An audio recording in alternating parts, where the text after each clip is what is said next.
Hello students, so in the last lecture we discussed about the differential equation of potential and electric field। उससे related हमने problems की थी, हर type की problems मैंने cover करा दी हैं। Just like if you know the expression of electric field you can easily calculate the potential difference between 2 points. अब उसमें भी दो केस हैं, इलेक्ट्रिक फील्ड इज यूनिफॉर्म और electric field is non uniform. अगर यूनिफॉर्म होगी तो सिंपली हम मल्टीप्लाई करेंगे, अगर नॉन यूनिफॉर्म होगी तो उसको हम इंटीग्रेशन के माध्यम से सॉल्व करेंगे। And if you know the expression of potential in the space, you can easily calculate the electric field at any point. Graphical representation भी हम कर चुके हैं। If you know the graph between E and R, if you know the graph between electric field and R, you can easily calculate the potential difference between 2 points. And if you know the graph between V and R, you can easily calculate the electric field. उसके बाद हमने symmetric charge object की वजह से potential का expression निकाला था। एक ही एक्सप्रेशन हमने किया था because of potential due to charge spherical shell. आज उसी को हम कंटिन्यू करेंगे। नेक्स्ट टॉपिक डालिए, the expression of potential, the expression of potential due to charge non conducting solid sphere. Non conducting sphere है जिसका रेडियस कितना है r, चार्ज डिस्ट्रीब्यूटेड क्या है Q। सो सिग्मा को हम इजीली डिफाइन कर सकते हैं। सिग्मा क्या होता है? Charge per unit volume. क्या मेरी बात समझ में आ रही है? क्लियर एकदम। नाउ अगेन इसमें 3 केस बनेंगे वही कि भैया small r is greater than r, that means ये कौन सा केस हो गया? The point which is outside. दूसरा case small r is equals to capital R, that means on the surface. तीसरा case small r is less than r, that means inside. याद कीजिए last lecture में spherical shell में inside the spherical shell electric field क्या होती थी? 0। लेकिन यहाँ 0 नहीं होगा। यहाँ पर इलेक्ट्रिक फील्ड क्या होती थी? यहाँ पर इलेक्ट्रिक फील्ड क्या होती थी? KQ by R square, KQ by R square. तो पोटेंशियल क्या निकल के आता था? देखिए ये वाला एक्सप्रेशन सेम है तो मैं नहीं कराने जा रहा हूँ, सेम एज स्फेरिकल शेल। तो यहाँ पर पोटेंशियल क्या आया था? याद कीजिए KQ बाय R। यहाँ पर तो सिंपल ही है। यहाँ पर इलेक्ट्रिक फील्ड क्या है? KQ by R square, that means small r को कैपिटल R डाल दो तो VP क्या हो जाएगा? KQ by R। अब स्फेरिकल शेल में इलेक्ट्रिक फील्ड 0 होती थी, इसलिए पोटेंशियल क्या है? कांस्टेंट। लेकिन यहाँ इलेक्ट्रिक फील्ड 0 नहीं है। यहाँ इलेक्ट्रिक फील्ड का एक्सप्रेशन जल्दी बोलिए क्या होता है? इलेक्ट्रिक फील्ड का एक्सप्रेशन क्या आता है? रो r बाय 3 एप्सिलॉन नॉट। इसको हम थोड़ा सा चेंज कर लेते हैं, K और Q की टर्म में लिख लेते हैं, कोई बड़ी बात नहीं। रो को क्या लिख सकता हूँ मैं? रो को क्या लिख सकता हूँ? Q upon 4/3 pi r cube, that means Q upon 4/3 pi r cube into r upon 3 epsilon not. 3 से 3 कैंसिल। अब देखिए 4 pi epsilon not, 1 upon 4 pi epsilon not क्या बन गया? K constant, that means K Q R upon में R cube. So this is the expression of electric field. अब देखिए याद कीजिए जब मैंने स्फेरिकल शेल में यहाँ पे पोटेंशियल निकलवाया था तो मैंने क्या कहा था? क्या है वो? यहाँ पर पोटेंशियल का क्या मतलब है? क्योंकि सारा सिग्निफिकेंस इसका होता है पोटेंशियल डिफरेंस का। लेकिन अगर मैं किसी एक पॉइंट पर पोटेंशियल मान रहा हूँ, दैट मीन्स इनिशियल पॉइंट के ले रहा हूँ मैं infinity. That means work done in bringing a 1 coulomb charge from infinity to that point is the potential of that spherical surface. Clear एकदम। सो उसका पोटेंशियल कितना ही आया था? KQ by R। यहां पर पहुंचाओ तो R की जगह R डाल दो।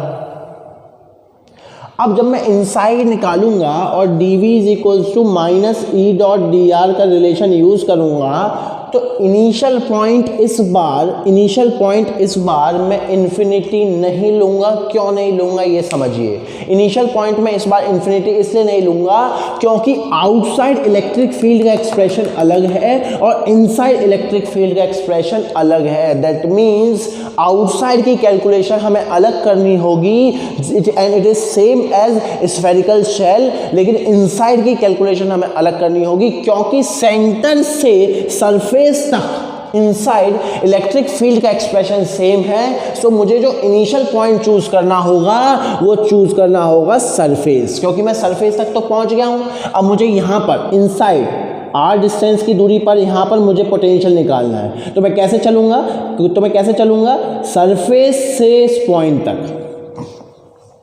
सरफेस से इस P पॉइंट तक। क्या मेरी बात समझ में आ रही है? क्लियर है एकदम?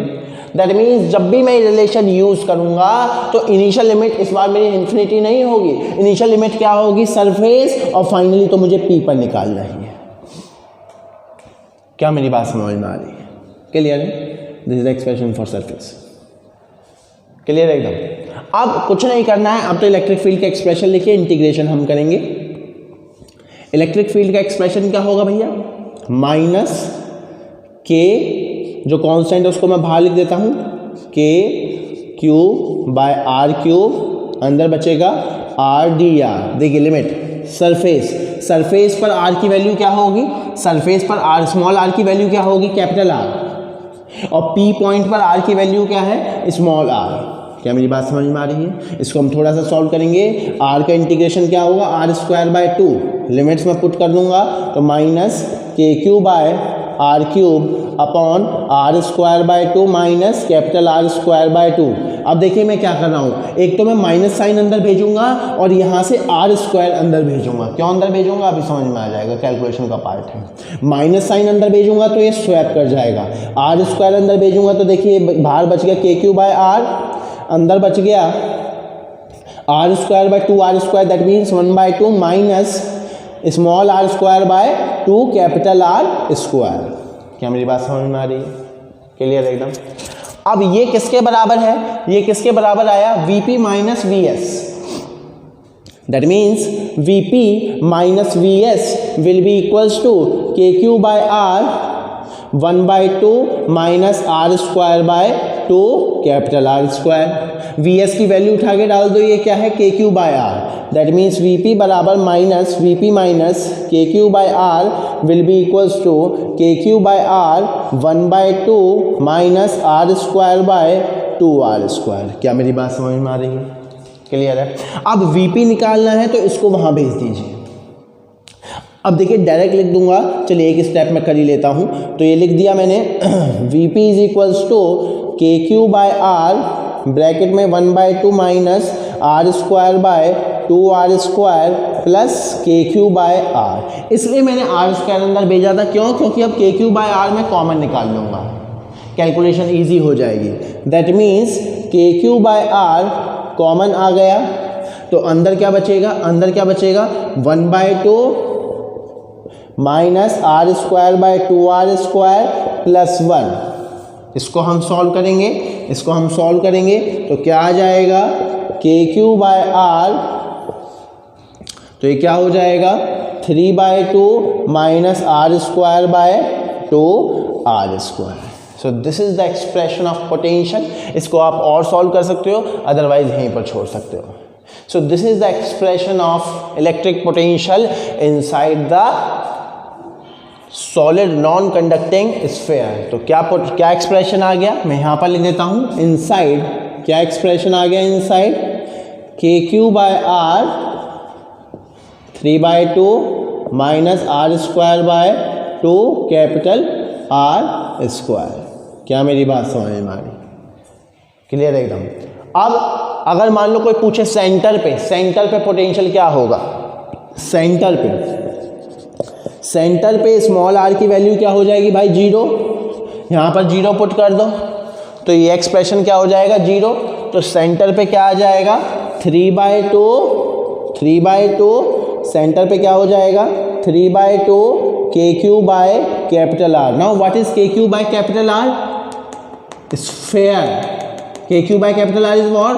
Potential on the surface. तो सेंटर पे पोटेंशियल क्या आ गया? बहुत इंपॉर्टेंट एक्सप्रेशन। सेंटर पे पोटेंशियल क्या आ गया? 3/2 times of surface. 3/2 times of surface. क्या मेरी बात समझ में आ रही है? क्लियर एकदम? तो this is the expression of potential inside the surface, inside the solid non-conducting sphere, and this is the expression of potential at the center. बहुत important relation है, 3/2 times the potential of surface. क्या मेरी बात समझ में आ रही है? Clear है एकदम? ना अगर कोई आपसे पूछे कि भाई ग्राफ कैसे बनेगा, तो सिंपल है। अगर आप बहुत ध्यान से देखोगे, मैं कुछ पोर्शन यहाँ से रिमूव कर देता हूँ, उसको आप नोट कीजिएगा। ये तो पुराना ही है तो मैं इसको नोट कर देता हूँ, रब कर देता हूँ। अब अगर आप बहुत ध्यान से देखोगे तो वो पोटेंशियल वर्सेस आर का ग्राफ पूछ रहा है आपसे। क्लियर एकदम? अब ये हो गया इनसाइड, ये हो गया ऑन द सरफेस और ये हो गया आउटसाइड। अब देखिए सेंटर पे जहां आर की वैल्यू 0 है, सेंटर पे 3/2 टाइम्स ऑफ सरफेस है। अब सरफेस पे क्या है? KQ/R। दैट मीन्स मान लो यहां पर KQ/R है कहीं, let's say this is KQ/R, let's say this is KQ/R। और ये कहां पर है अपना? ये कहां पर है अपना? R is capital. So centre पे क्या होगा? 3/2, 1.5 टाइम्स ऑफ दिस, मतलब यहां से ग्राफ शुरू और उसके बाद it is keep on decreasing, उसके बाद it is keep on decreasing. क्या मेरी बात है? सो इस तरीके से ग्राफ बनेगा। क्लियर एकदम? सो आप इसको नोट कीजिए।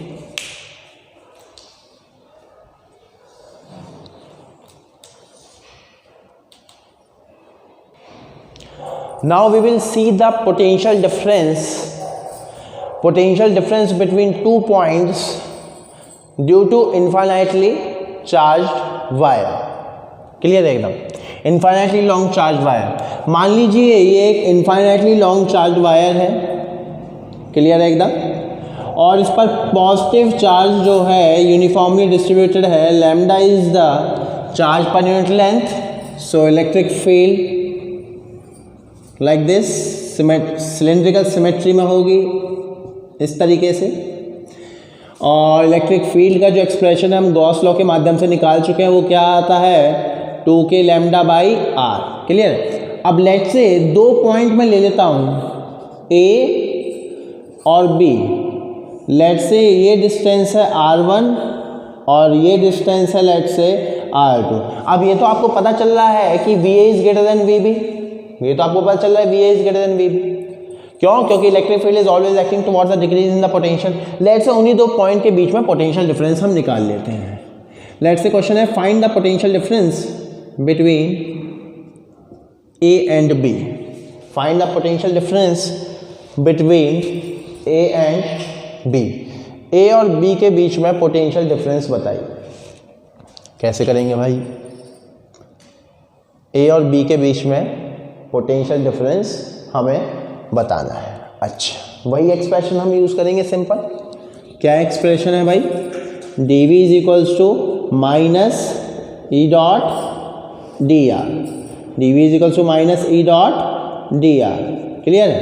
कंप्लीट निकालने के लिए क्या करते हैं हम? इंटीग्रेट। यहाँ पर क्या लिमिट आती है? इनिशियल। यहाँ क्या लिमिट आती है? फाइनल। यहाँ क्या लिमिट आती है? इनिशियल। यहाँ क्या लिमिट आती है? फाइनल। अब देखिए इन दोनों में फाइनल पॉइंट क्या है? B और इनिशियल पॉइंट क्या है? A। तो यहाँ पर क्या आ जाएगा? B और यहाँ पर क्या आ जाएगा? A। सो B की लिमिट क्या होगी? B की लिमिट क्या होगी? R2 और A की लिमिट क्या होगी? R1। अब तो वैल्यू पुट करनी है। ये क्या आ जाएगा? VA minus VB। ये क्या आ जाएगा? VA minus VB। तो क्या बन जाएगा? बराबर minus 2k λ/r dr integration R2 से R1। देखिए 2k लैम्डा है कांस्टेंट, बाहर निकाल दूंगा, 1/r का इंटीग्रेशन होगा log r। तो ये हो जाएगा minus 2k lambda log r limits R2 से R1। That means minus 2k lambda log R1 minus log R2। ये माइनस साइन अंदर जाएगा। That means 2k lambda log R2 minus log R1. Now what is log m minus n? Log m by n. So VA minus VB कितना आ गया भाई? 2k lambda log R2 by R1. So this is the potential difference between 2 points. देखिए जब भी हमें electric field का expression मालूम है स्पेस में, मैं इंस्टेंटली 2 पॉइंट के बीच में पोटेंशियल डिफरेंस निकाल सकता हूँ, मेरे लिए कोई बड़ी बात नहीं है। क्या मेरी बात समझ में आ रही है? अब देखिए इसी पर एक क्वेश्चन आया था last to last year CBSE में पूछा गया था, और थोड़ा सा उसी को मॉडिफाई करके आईआईटी में पूछा गया था। क्या था क्वेश्चन? क्वेश्चन कुछ इस तरीके से कि भाई ये एक यूनिफॉर्मली चार्ज वायर है, infinitely long, lambda is charge per unit length, let's say एक पॉइंट है ए जो कि यहाँ से r डिस्टेंस की दूरी पर है। क्लियर है एकदम? और मान लीजिए मेरे पास एक चार्ज है Q, क्लियर है एकदम, जो कि यहाँ से 2r डिस्टेंस की दूरी पर है। क्लियर है एकदम? अब मैं इस चार्ज को मुझे इस चार्ज को B से C तक लेकर के आना है लाइक दिस, और ये C पॉइंट जो है वो A के जस्ट नीचे है, दैट मीन्स ये डिस्टेंस भी कितना होगा R। मुझे B को उठा करके C तक लेके जाना है, वो पूछ रहा है find the work done in that process. अब देखिए अगर आप बहुत ध्यान से देखोगे, work done in electric field is path independent, it will only depend on the initial and final point. अब मैं इसको यहां से उठा के ऐसे लाऊं या मैं इसको यहां से उठा के ऐसे ले आऊं, अरे बात तो एक ही है।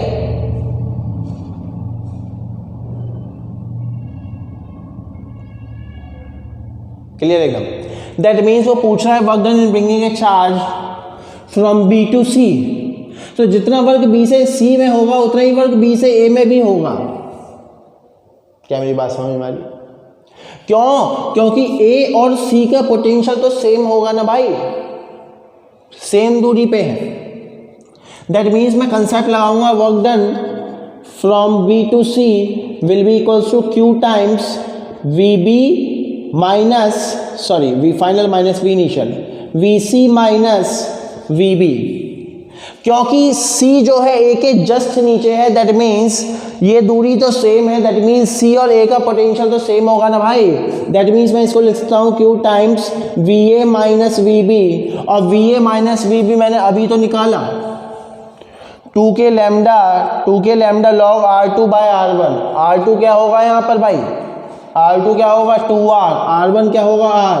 तो ये क्या आ गया? Q टाइम्स 2 के lambda log 2R by R। तो वर्क डन क्या आ गया? फ्रॉम B टू C कितना आ गया? 2 के lambda Q log 2। This is the answer. अब देखिए कंसेप्चुअल नॉलेज होनी चाहिए आपको कंसेप्चुअल नॉलेज होनी चाहिए।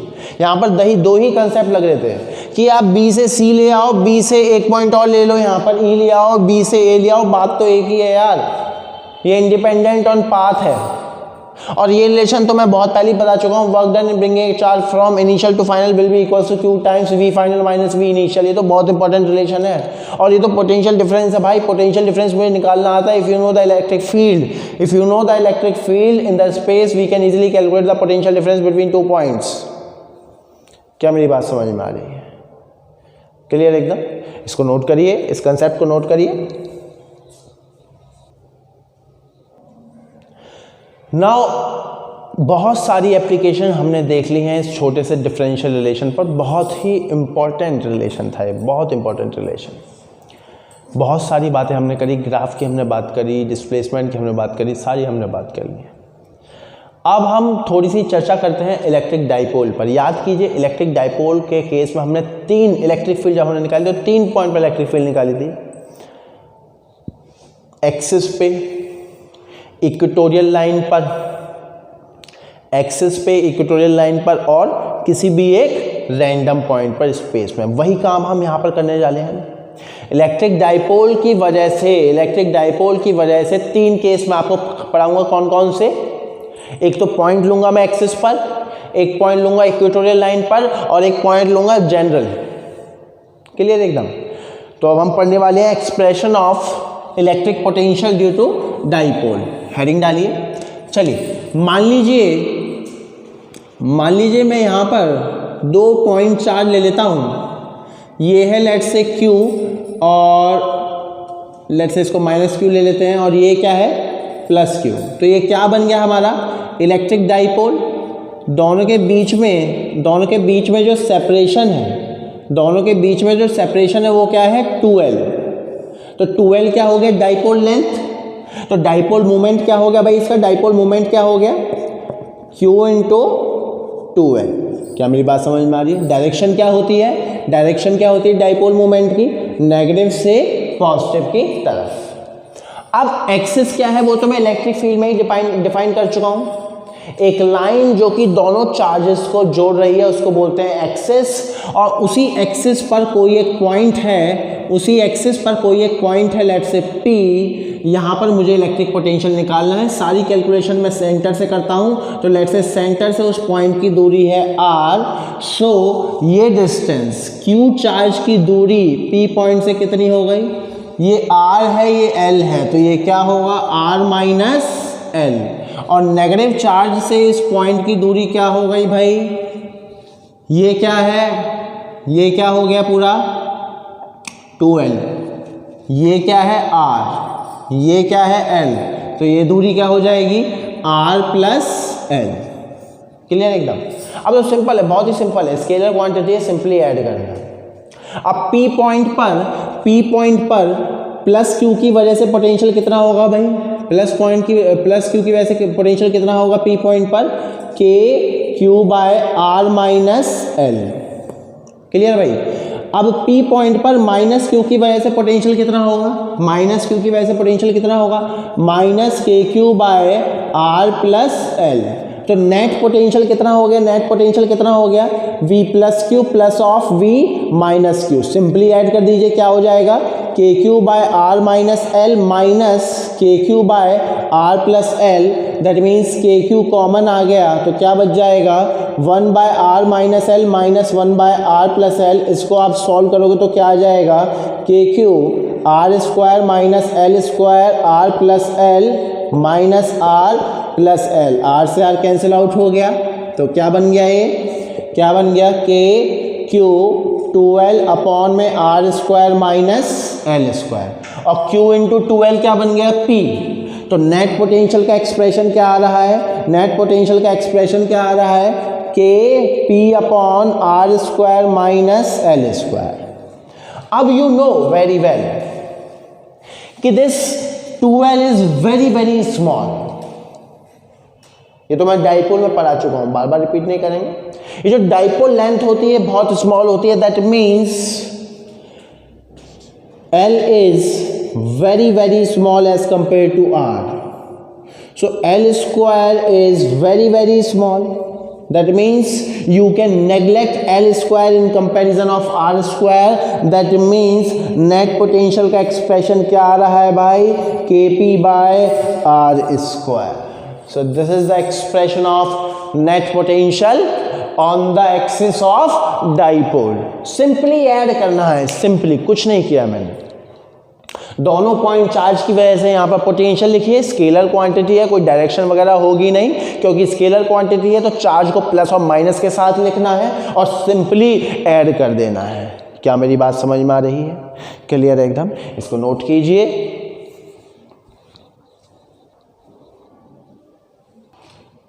नाउ एक्सियल लाइन पर हमने नेट पोटेंशियल देख लिया। अब दूसरा पॉइंट होगा हमारा इक्वेटोरियल पॉइंट। इक्वेटोरियल पॉइंट सभी को मालूम है, एक डाइपोल हमारे पास है, उसके सेंटर से एग्जैक्टली एक परपेंडिकुलर बाइसेक्टर मैंने खींच दिया, और उस पॉइंट पर जितने भी पॉइंट लाई करेंगे उन सभी पॉइंट को हम क्या बोलेंगे, point lie on the equatorial line. Clear है, बहुत ही सिंपल है, बहुत ही इजी है।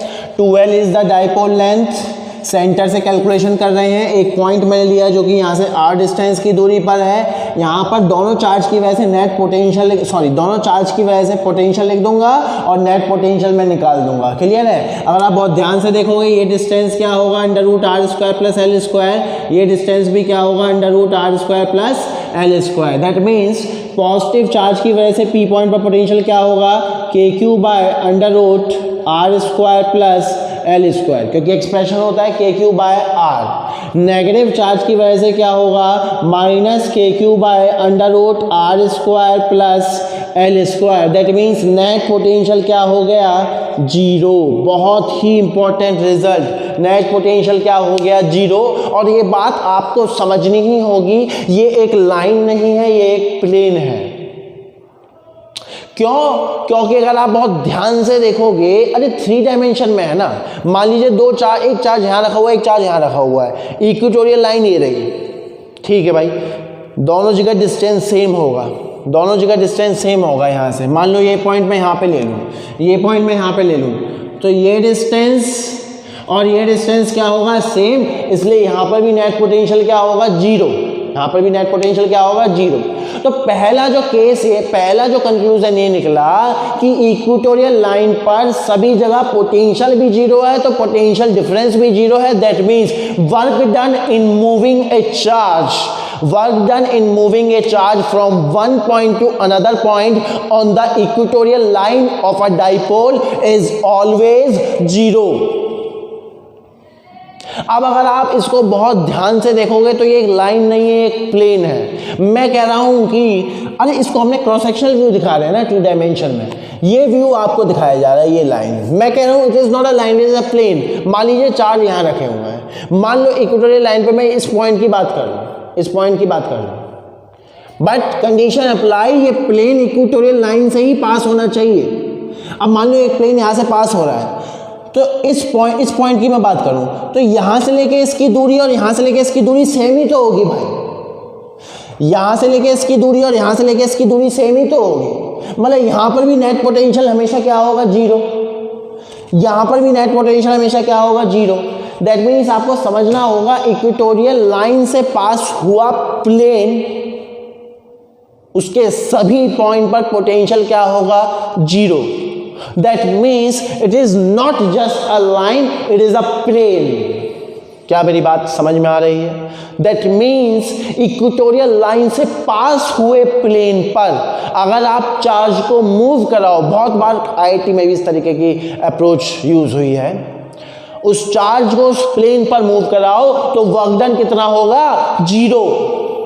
वर्क डन कितना होगा, जीरो। क्या मेरी बात समझ में आ रही है? क्लियर है एकदम? सो इस कंसेप्ट को आप नोट कीजिए। नेक्स्ट जो केस है वो एक जनरल केस होगा, थोड़ा सा इसमें स्लाइट अप्रोक्सीमेशन का हम इस्तेमाल करेंगे। और क्यों कर सकते हैं, क्योंकि आपको मालूम है dipole length is very small. और वो क्या होगा, देखिए बहुत ही सिंपल है। मान लीजिए मैं 2 पॉइंट चार्ज बना लेता हूँ, let's say this is minus Q and this is plus Q. दोनों के बीच में सेपरेशन आप जानते ही हैं, दोनों के बीच में सेपरेशन क्या होगा, 2L, which is dipole length. O is the centre of dipole और O से लेट्स से R डिस्टेंस की दूरी पर, O से R डिस्टेंस की दूरी पर हमें क्या निकालना है, नेट पोटेंशियल।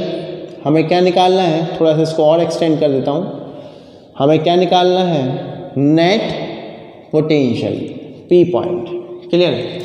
नाउ और थीटा क्या है, थीटा क्या है, थीटा क्या है, एक्सिस से R वेक्टर जितना एंगल सस्पेंड कर रहा है। क्या मेरी बात समझ में आ रही? अब अगर आप बहुत ध्यान से देखो, सिंपल है यार, पोटेंशियल निकालो, कोई बड़ी बात नहीं है। मैं कह रहा हूं कि सर आप इसको ज्वाइन कर दो, सर इसको ज्वाइन कर देते हैं हम। क्लियर है? और सर इसको भी ज्वाइन कर दो आप। अब आप मुझे ये डिस्टेंस और ये डिस्टेंस निकाल के दे दो, मैं आपको नेट पोटेंशियल दे दूंगा। बट पॉइंट इज, ये दोनों डिस्टेंस निकालना इज नॉट इजी टास्क, और ये कोई कांस्टेंट चीज नहीं है, थीटा के साथ वेरी करता रहेगा। तो कितने टाइम्स हम निकालेंगे? अब अगर आप बहुत ध्यान से देखोगे, यहाँ पर मैं स्लाइट अप्रोक्सीमेशन ले सकता हूँ। क्यों ले सकता हूँ? क्योंकि this dipole length is very very small, it is very very small. ये हम दिखा रहे हैं इतना बड़ा, ये इतना बड़ा नहीं है, it is very very small. Clear? अब अगर आप बहुत ध्यान से देखोगे तो चलिए, अगर आप बहुत ध्यान से देखोगे तो मान लो मैं इसको थोड़ा सा पीछे की तरफ एक्सटेंड करता हूँ।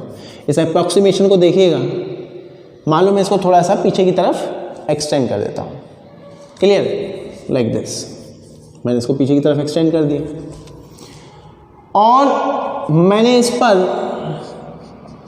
एक परपेंडिकुलर लाइन ड्रॉप कर दी, मैंने इस पर एक परपेंडिकुलर लाइन ड्रॉप कर दी है।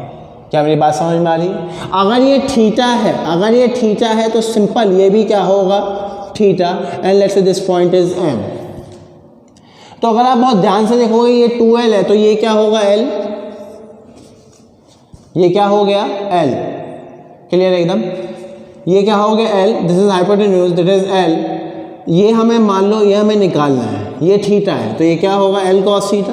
ट्राइंगल की मदद से हम निकाल सकते हैं, ट्राइंगल की मदद से हम निकाल सकते हैं। इक्विलेटरल ट्राइंगल, सॉरी ये एक राइट एंगल ट्राइंगल है, क्लियर है। हाइपोटेन्यूज क्या होगा ये l, ये क्या हो गया थीटा, और ये बेस हमें निकालना है तो सिंपल ये क्या होगा l cos थीटा। ये क्या होने वाला है l cos थीटा, क्लियर। तो let's say this point is a and this point is b। तो अगर आप बहुत ध्यान से देखोगे mp की वैल्यू क्या हो जाएगी, mp की वैल्यू क्या हो जाएगी, mp की वैल्यू क्या हो जाएगी r plus l cos theta.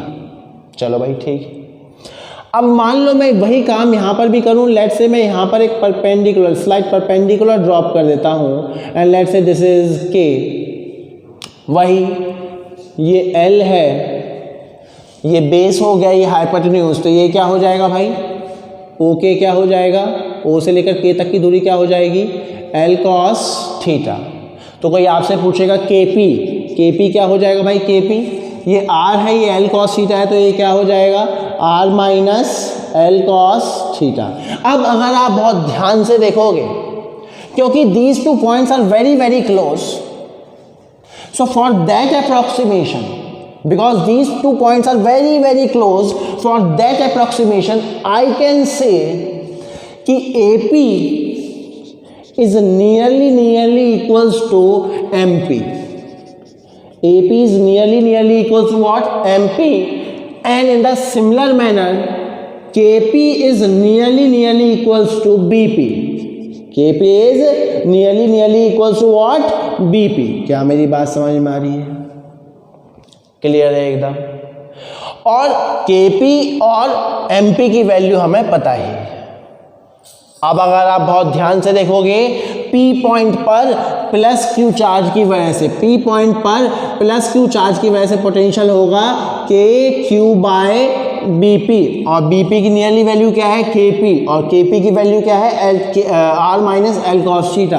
That means ये क्या हो गया KQ upon R minus L cos theta. क्या मेरी बात समझ में आ रही है? क्लियर है एकदम। Now at point P what is the potential due to minus Q charge, minus Q charge की वजह से कितना होगा KQ अपॉन AP, और AP की वैल्यू क्या है, AP की वैल्यू क्या है MP, और MP की वैल्यू क्या है R plus L cos theta. That means ये क्या हो गया minus KQ upon R plus L cos theta. So net potential क्या हो जाएगा, नेट पोटेंशियल क्या हो जाएगा, वो हो जाएगा V plus Q plus of V minus Q, और वो आ जाएगा KQ R minus L cos theta minus KQ R plus R minus L cos theta. Similarly KQ को आप बाहर निकाल दीजिए तो क्या बन जाएगा KQ कॉमन, अंदर क्या बच जाएगा R square minus L square cos square theta. LCM लेंगे तो ये क्या हो जाएगा R minus L cos theta minus R plus L cos theta. R से R कैंसिल आउट, R से R, सॉरी यहाँ पे कुछ मिस्टेक हो गया है, ये हमने एलसीएम ले लिया है तो यहाँ पे आ गया R minus L cos theta minus R plus L cos theta. यहाँ पर एक मिस्टेक हुआ है, एक सेकंड इसको दोबारा से रिपीट करते हैं, इसको दोबारा से रिपीट करेंगे। ये हमने एलसीएम ले लिया है, ये हमने एलसीएम ले लिया है यहाँ पर, oh this is R plus L cos theta. यहाँ पर मिस्टेक हुआ है, इसको थोड़ा सा ध्यान रखिए, यहाँ पर मिस्टेक हो गया है, इसको थोड़ा ध्यान रखिए। यहाँ पर this is R plus L cos theta, ये हमने एलसीएम ले लिया है तो यहाँ पर क्या आ जाएगा, यहाँ पर क्या आ जाएगा R plus L cos theta minus, ये ऊपर जाएगा तो minus R plus L cos theta, minus से माइनस R से प्लस R कैंसिल आउट, तो ये क्या हो जाएगा, ये क्या हो जाएगा KQ 2L cos theta upon में R square minus L square cos square theta. Now what is k into 2l, वो क्या बन जाएगा p। दैट मीन्स अब मैं यहाँ लिख देता हूँ नेट पोटेंशियल क्या हो गया, नेट पोटेंशियल क्या हो गया, k p cos theta upon में R square minus L square cos square theta. Now same approximation हम यूज़ कर सकते हैं, क्योंकि यू नो वेरी वेल, आप बहुत अच्छे से जानते हो कि this L is very very small, ये L क्या है, वेरी वेरी स्मॉल, क्लियर है। तो L स्क्वायर तो और भी ज़्यादा छोटा होगा, that means you can neglect L square in comparison of R square. So V net क्या बन गया, KP कॉस थीटा अपॉन में R स्क्वायर। क्या मेरी बात समझ में आ रही है? अब देखिए जो दो जनरल पॉइंट, दो केस हमने करे थे वो यहाँ से हम प्रूव कर सकते हैं इजीली। अगर हम एक्सिस की बात करें, एक्सिस पे थीटा क्या हो जाएगा, 0, यहाँ पर 0 पुट कर दो तो v क्या आ गया, KP by R square, proof. Equatorial line पर थीटा क्या हो जाएगा, 90 डिग्री, यहाँ पर 90 पुट करो, cos 90 0 हो गया, v नेट क्या हो जाएगा, 0। क्या मेरी बात समझ में आ रही है, क्लियर है? सो ये क्या हो गया, जनरल एक्सप्रेशन, ये हमने जनरल एक्सप्रेशन कर लिया। क्या मेरी बात समझ में आ रही है, क्लियर है एकदम? आप इसको नोट करिए, इस कंसेप्ट को इसको नोट करिए आप। नाउ हमने पोटेंशियल के तीनों केसेस हमने पढ़ लिए, जस्ट लाइक हमने इलेक्ट्रिक फील्ड के तीनों केस पढ़े थे। याद कीजिए उसके जस्ट बाद मैंने आपको कराया था कि dipole placed inside a uniform electric field. Non uniform भी मैं करा चुका हूँ। अगर यूनिफॉर्म इलेक्ट्रिक फील्ड में हम इलेक्ट्रिक डाइपोल को प्लेस करेंगे तो उस पर नेट फोर्स तो 0 होगी, लेकिन अगर मैं उसको स्लाइटली डिस्प्लेस करूँगा तो उस पर टॉर्क लगेगा। और वो टॉर्क का एक्सप्रेशन क्या है, P cross E which is PE sine theta, where theta is the angle between electric field vector and dipole movement. ये सब हम बात कर चुके हैं। अब अगर आप बहुत ध्यान से देखोगे, अगर मान लो ये electric dipole uniform electric field में प्लेस है, इस पर अभी भी नेट फोर्स 0 है। क्यों? क्योंकि यहाँ पर इलेक्ट्रिक फोर्स ये रही F इजिकल्स टू QE, और यहाँ पर भी इलेक्ट्रिक फोर्स ये रही F equals to QE। Positive charge है तो along the field, negative charge है तो अपोजिट टू द फील्ड, और नेट फोर्स अभी भी 0 है। लेकिन वही केस है, अगर मैं इसको स्लाइटली डिस्प्लेस करके छोड़ दूं तो इस पर टॉर्क लगेगा तो ये वापस आएगा। लेकिन मैं इसको जब डिस्प्लेस कर रहा हूं तो मुझे कुछ वर्क भी तो करना पड़ेगा ना। वही वर्क अब हमें निकालना है और उसके बाद हम उसका सिग्निफिकेंस देखेंगे। क्लियर है? पहले मैं उस वर्क का एक्सप्रेशन निकालता हूं। तो एक्सप्रेशन क्या है, work done in rotating a dipole inside uniform electric field. Let's say मुझे इस डाइपोल को and O is the centre, मुझे इस डाइपोल को लेट्स से मैं इस डाइपोल को θ1 से, मैं इस डाइपोल को लेट्स से, ये इनिशियल सिचुएशन है θ1 से डिस्प्लेस करते हुए, लेट्स से मुझे इस डाइपोल को θ1 से डिस्प्लेस करते हुए θ2 तक लेकर के जाना है। मान लीजिए इनिशियल सिचुएशन ये रही, this is the initial situation जो कि इलेक्ट्रिक फील्ड से कितना एंगल बना रहा है, θ1, और ये क्या है, फाइनल सिचुएशन जो कि इलेक्ट्रिक फील्ड से कितना एंगल बना रहा है, θ2। क्या मेरी बात समझ में आ रही है, क्लियर है? ये इनिशियल सिचुएशन है, मतलब कि θ1 से θ2 तक मुझे रोटेट करना है। क्लियर है एकदम? अब अगर आप बहुत ध्यान से देखोगे, मुझे किसके अगेंस्ट काम करना होगा, इलेक्ट्रिक फील्ड के अगेंस्ट काम करना होगा। और यहाँ पर देखिए वर्क डन का कौन सा कंसेप्ट लगेगा, रोटेशनल वाला। क्यों? क्योंकि मुझे यहाँ पर रोटेट कराना है। तो वर्क डन का फॉर्मूला क्या हो जाएगा, टॉर्क इंटू डी थीटा।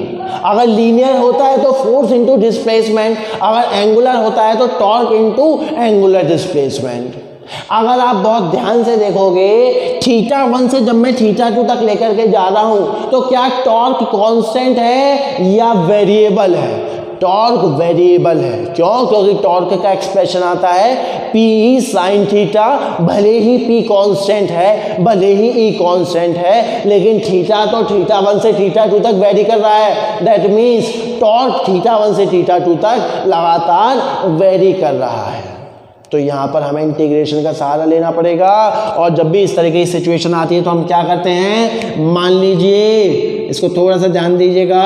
मान लीजिए किसी भी एक इंस्टेंट पर कितना एंगल सस्पेंड कर रहा है ये थीटा, और मैं इसको स्लाइटली डिस्प्लेस करता हूँ। कितना डिस्प्लेस करता हूँ इसको? D theta.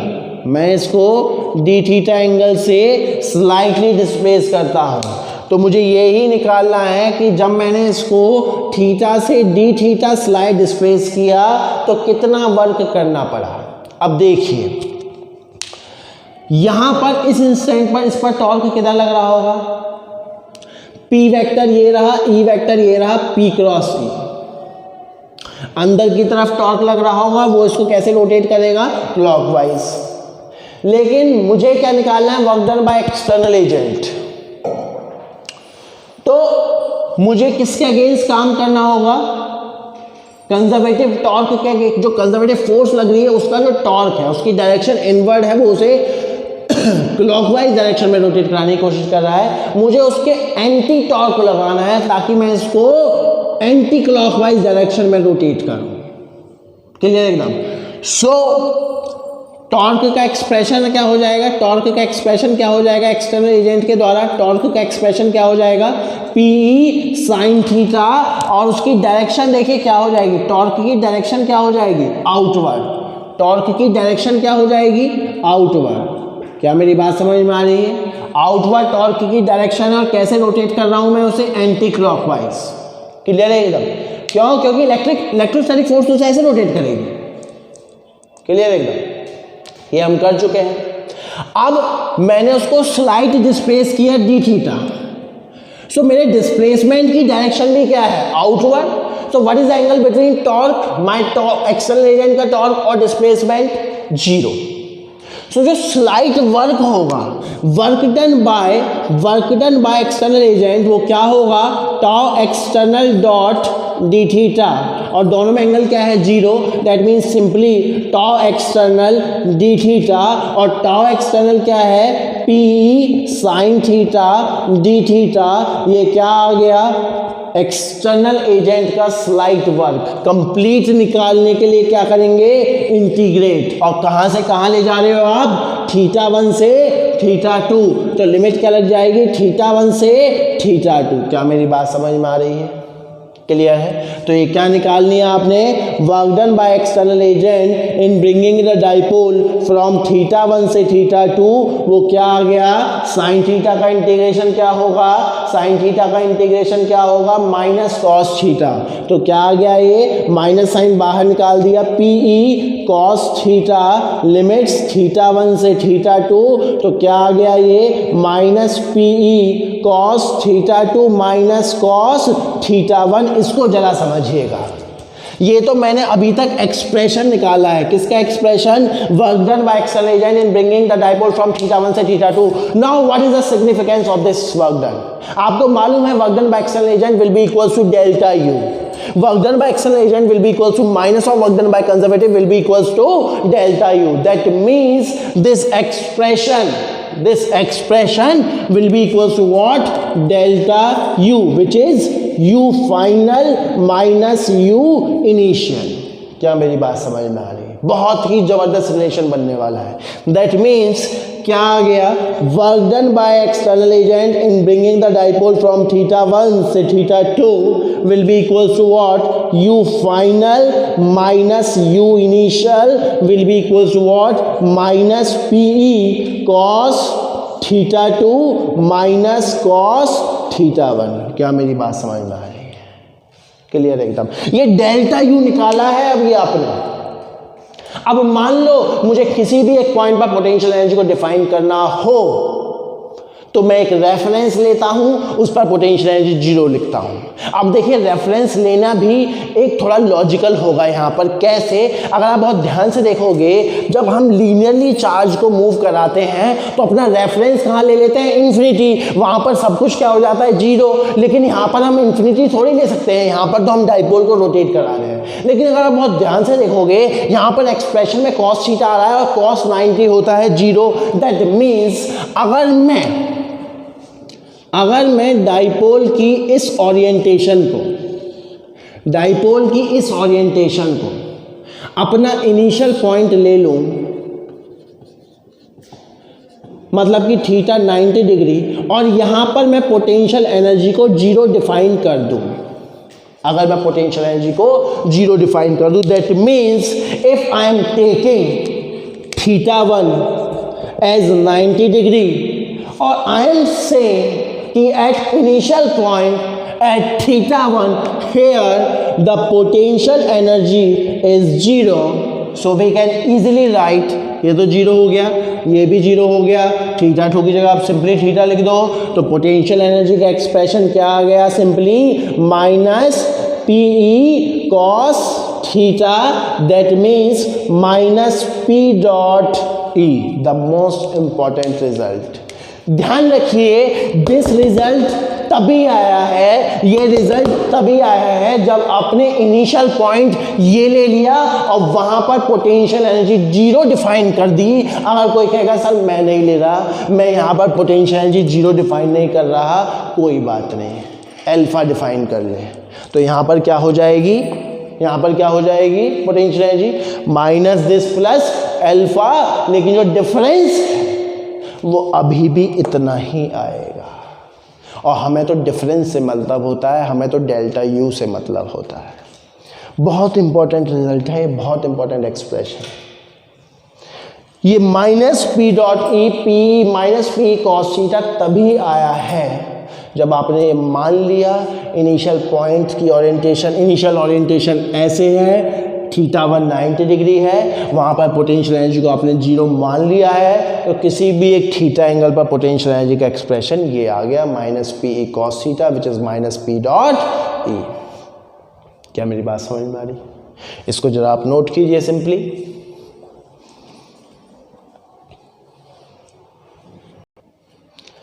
सो इसमें एक और इंटरेस्टिंग कंसेप्ट हम देखते हैं, और वो है इलेक्ट्रिक पोटेंशियल इक्विपोटेंशियल सरफेसेस।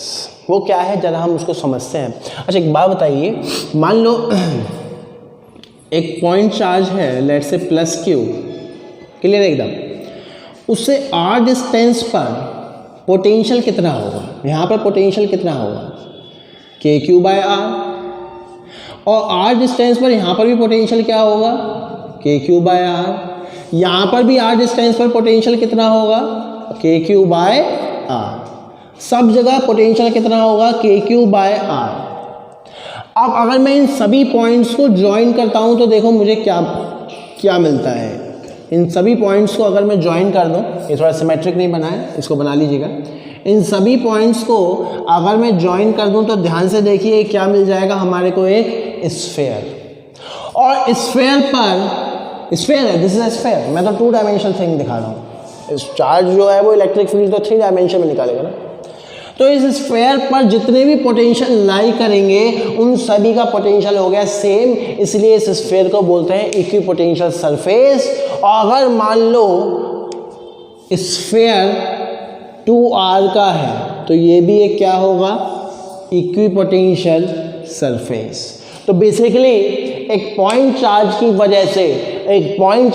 वजह से इक्विपोटेंशियल सरफेस क्या हो गई, concentric spherical shells, concentric spherical shells. क्या मेरी बात समझ में आ रही है? अब इसकी हम प्रॉपर्टीज पहले पढ़ते हैं। अगर आप बहुत ध्यान से देखोगे, एक पॉइंट है ए, एक पॉइंट है बी, एक पॉइंट है सी, ए और बी का पोटेंशियल क्या है, सेम। सो ए और बी के बीच में पोटेंशियल डिफरेंस क्या है, 0। सो अगर क्वेश्चन पूछे what is the work done in bringing a charge from A to B, क्या होगा, 0। दैट मींस कंसेप्ट क्या बन गया, पहली प्रॉपर्टी क्या बन गई इक्विपोटेंशियल सरफेस की, कि भाई work done in bringing a charge from one point to another on a equipotential surface is what, 0।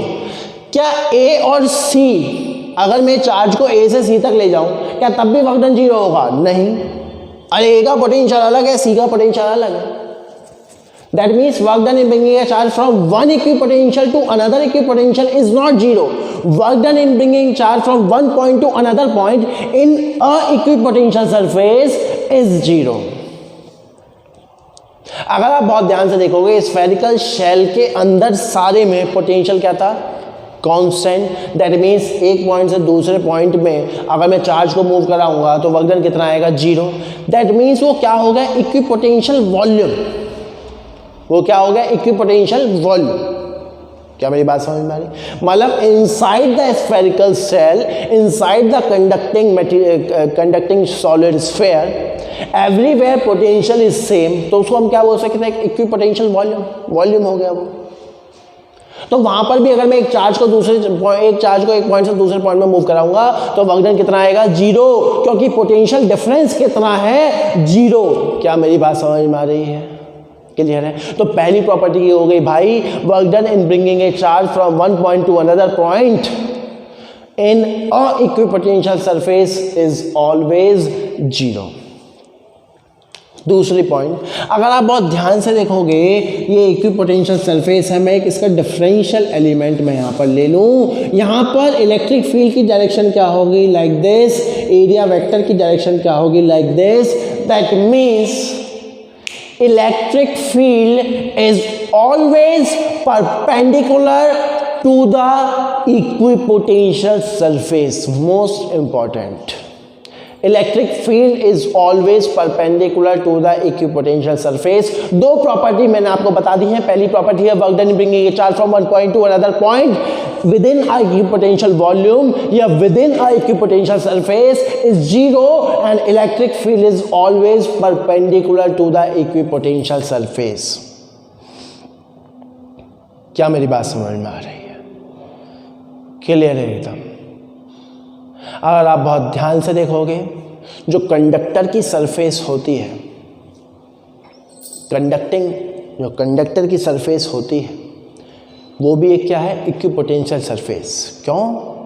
क्योंकि उसके हर पॉइंट पर इलेक्ट्रिक फील्ड क्या होती है, परपेंडिकुलर। कंडक्टर को हम डिटेल में पढ़ेंगे। उसके हर पॉइंट पर इलेक्ट्रिक फील्ड क्या होती है, परपेंडिकुलर टू द सरफेस। क्या मेरी बात समझ में आ रही है? अब वो इक्विपोटेंशियल सरफेसेस आपको बनवा सकता है, लाइक मान लीजिए इलेक्ट्रिक फील्ड कुछ इस तरीके से है, रेडियली आउटवर्ड, तो इसका इक्विपोटेंशियल सरफेस क्या होगा, ये हम बात कर चुके हैं। Let's say this point is A, this point is B, this point is C. A से बी तक मुझे चार्ज लेके जाना है, तो कितना वर्क करना पड़ेगा, 0। क्यों? क्योंकि इलेक्ट्रिक फील्ड ऐसे है, मान लीजिए मैं यहाँ पे एक चार्ज रख देता हूँ, इलेक्ट्रिक फील्ड ऐसे है तो उस चार्ज पर फोर्स भी इधर लग रही होगी, लेकिन मैं डिस्प्लेसमेंट ऐसे कर रहा हूँ, तो what is the angle between force and displacement, 90 degree. Work done is what, 0, and if work done is 0 so potential difference is 0। That means VA minus VB minus VC या VB minus VC is 0। That means VA will be equals to VB will be equals to VC। तो ये क्या बन गया, ये क्या बन गया, प्लेन्स। वैसा ही जैसे इक्वेटोरियल लाइन। तो what is the equipotential surface, what is the equipotential surface for, what is the equipotential surface for parallel lines of electric field, infinite planes. क्या मेरी बात समझ में आ रही है? क्लियर है? सो इस तरीके से वो बहुत सारी चीज़ें आपसे पूछ सकता है। दो पॉजिटिव चार्ज ले लिए, उनकी वजह से पूछ लेगा, डाइपोल की वजह से पूछ लेगा। सो इस तरीके की सिचुएशन वो पूछ सकता है इक्विपोटेंशियल सरफेसेस में। क्लियर है? सो इस लेक्चर को हम यहीं पर ही रोकते हैं। क्लियर है? इस लेक्चर को हम यहीं पर ही रोकते हैं और यहाँ पर हम अपने पोटेंशियल के पार्ट को एंड अप करते हैं। क्लियर? बहुत सारी बातें हमने सीख ली, पोटेंशियल निकालना सीखा हमने, डिफरेंशियल रिलेशन हमने सीखा, उसकी एप्लीकेशन हमने सीखी। क्लियर? बहुत सारी प्रॉपर्टीज़ हमने सीखी, ये सारी प्रॉपर्टीज़ आपको पता होनी चाहिए। क्लियर है? इसके बाद हम पढ़ेंगे इलेक्ट्रोस्टैटिक्स ऑफ कंडक्टर के बारे में हम पढ़ेंगे डिटेल में। क्लियर एकदम? Now thank you for